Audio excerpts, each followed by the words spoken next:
Released on this day, August 27th, 1980, the B-52's Wild Planet was the band's second studio album, and the record that proved their wildly original debut was no accident. Following the success of their self-titled first album, the B-52's returned to Compass Point Studios in Nassau, Bahamas, in April 1980. This time, they worked with producer and engineer Red Davies, along with the band themselves. Rather than struggling to come up with material for a follow-up, the band already had a collection of songs they had been performing live. They entered the studio with material that had been developed and tested on stage, helping them create a second album remarkably quickly. Musically, Wild Planet continued the wonderfully strange universe the B-52's had created on their debut, combining new wave, post-punk, surf rock, dance music, beachy pop culture, and the unmistakable guitar playing of Ricky Wilson. Songs including Party Out of Bounds, Private Idaho, Give Me Back My Man, Devil in My Car, Quiche Lorraine, and Strobe Light balanced absurd humor and dance floor energy with surprisingly emotional moments, particularly Cindy Wilson's powerful performance on Give Me Back My Man. At the center of the band's sound was the unusual combination of Fred Schneider's deadpan vocals, the harmonies and contrasting voices of Cindy Wilson and Kate Pearson, Keith Strickland's driving drums, and Ricky Wilson's inventive guitar playing. Upon release, Wild Planet became another commercial success, reaching number 18 on the Billboard 200, and eventually earning a gold certification in the United States. Private Idaho also became one of the band's signature songs. With only their second album, the B-52's demonstrated that there was far more to them than the novelty some listeners may have initially heard in Rock Lobster. They had created a sound and visual identity that belonged entirely to them. Funny, weird, danceable, arty, and completely unlike almost anything else in American rock music. Wild Planet is still one of the essential records of the B-52's classic era, and one of the great albums of American New Wave.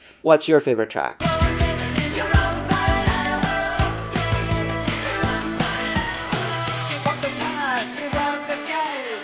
What's